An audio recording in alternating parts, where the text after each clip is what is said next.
Just over 3 years ago, Josh and I packed up our lives in London and moved to the countryside.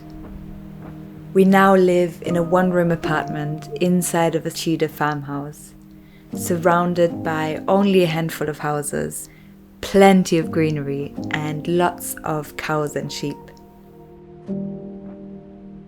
I often get asked, both on and offline, what it was like to move from the big city to rural Sussex, how the two compare and which life I prefer. I kept trying to find short and sweet answers to these questions, but came to realize that those just wouldn't do either of the places justice.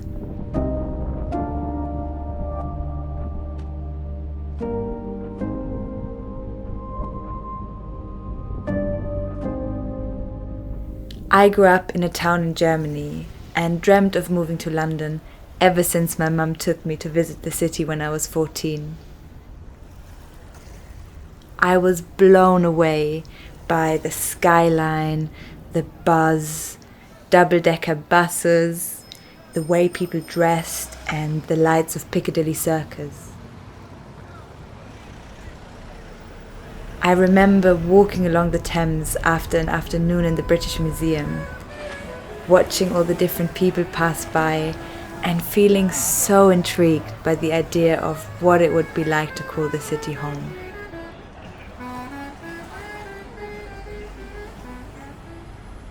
Six years and quite a few moves later, I finally ended up in London. The first 6 months went by in a blink. I shared a room, met lots of interesting new people, partied and drank a little too much, and explored as many different parts of London as I could.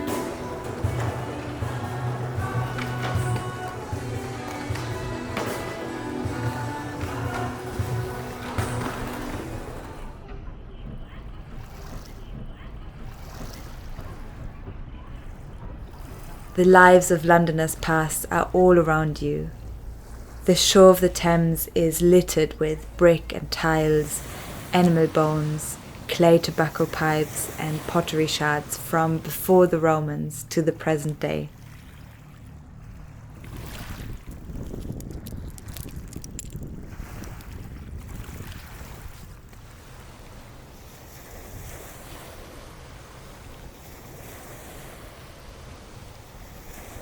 The city has many different faces.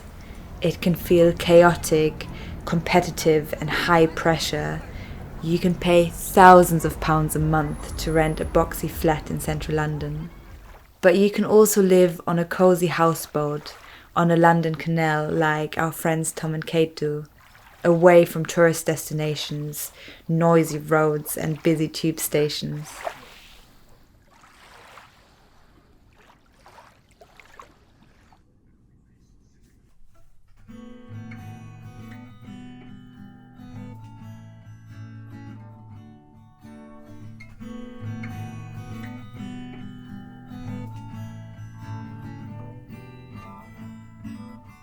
It's getting harder and harder to live affordably in London as inequality continues to grow. To live well in this city, on a low or even a normal income, you kind of have to find workarounds. I stayed with Josh in a variety of property guardianships, which allowed community volunteers to stay relatively cheaply in condemned flats with wonderful views, great neighbours, but also with sudden and sometimes quite worrying problems and malfunctions.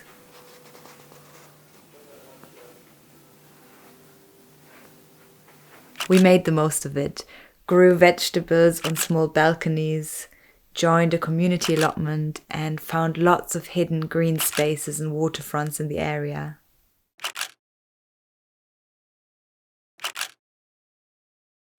I realized that I was seeking out the city's green spaces more and more. I was craving calm and wilderness. I also started to sometimes feel a bit anxious on the rattling tube or when I was in busy areas. The noise was getting to me and I was feeling claustrophobic. So even though we had built a nice life in London, we started to realize that our time there was coming to an end.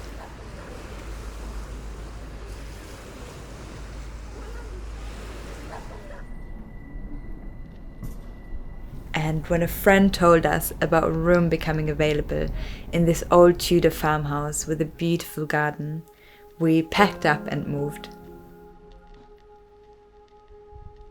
Our life has changed pretty drastically. There's more space, less noise. It's not just that life is slower here.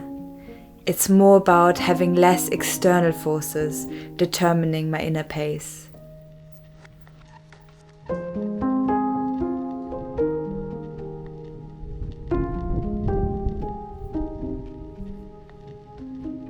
It wasn't always easy though. I really took for granted how close and convenient everything was in London. I do miss being able to walk to a supermarket or have reliable and frequent public transport, or really any kind of public transport. When we first moved here, we cycled to a dentist appointment an hour each way through heavy rain and hail and wind almost blowing us off our bikes. So we made the decision to get our second-hand hybrid car. There is no mobile phone reception where we live, and such unreliable internet that sometimes I have to hike up a hill to upload my videos.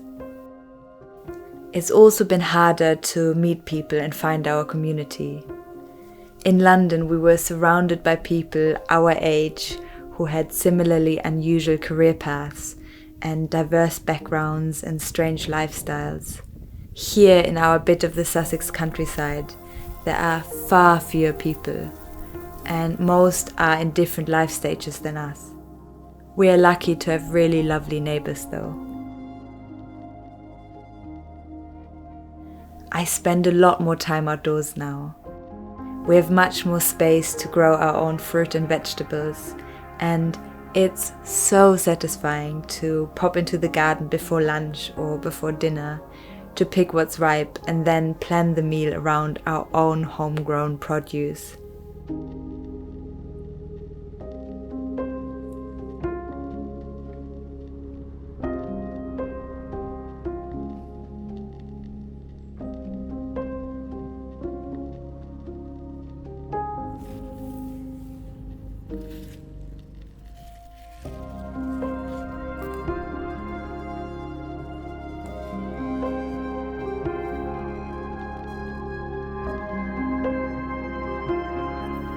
In hindsight, I think the buzz of the big city filled my mind with lots of exciting distractions, leaving room for little else. Here, with more breathing space, I feel full of creative energy. I've started making these videos, which have been a really fulfilling creative outlet for me. And I'm genuinely very grateful for this online space I get to share with all of you.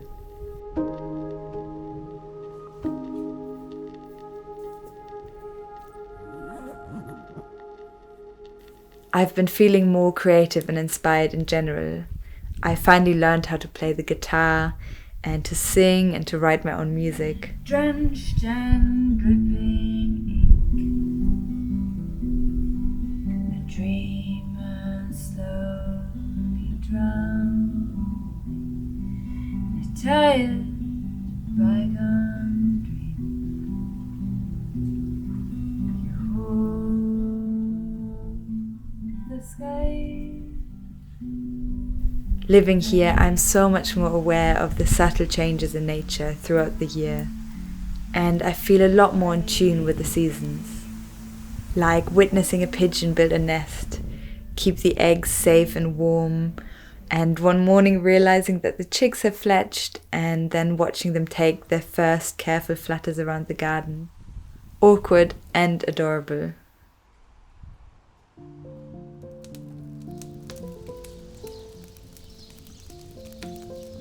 I feel a sense of belonging, a feeling of coming home.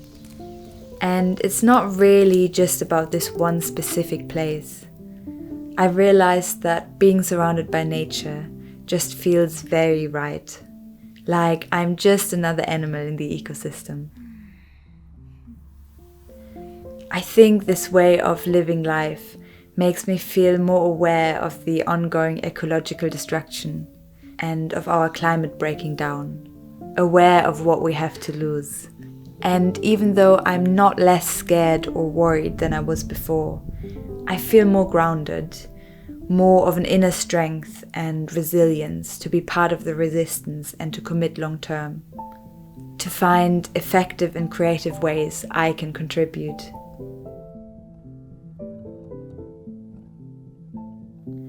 But most importantly, the past 3 years have been some of the happiest of my life, and I can say with confidence that I belong in the countryside. And if anything, I'm starting to crave even wilder places. Maybe a wooden cabin in a forest? If you enjoyed this video, liking and subscribing to my channel really does help me out and makes it easier for me to create more. You can also sign up to my Patreon. I've unfortunately not been very active on there lately, but I'm really trying to change that. And thank you so much for sticking around till the end. I will see you next time.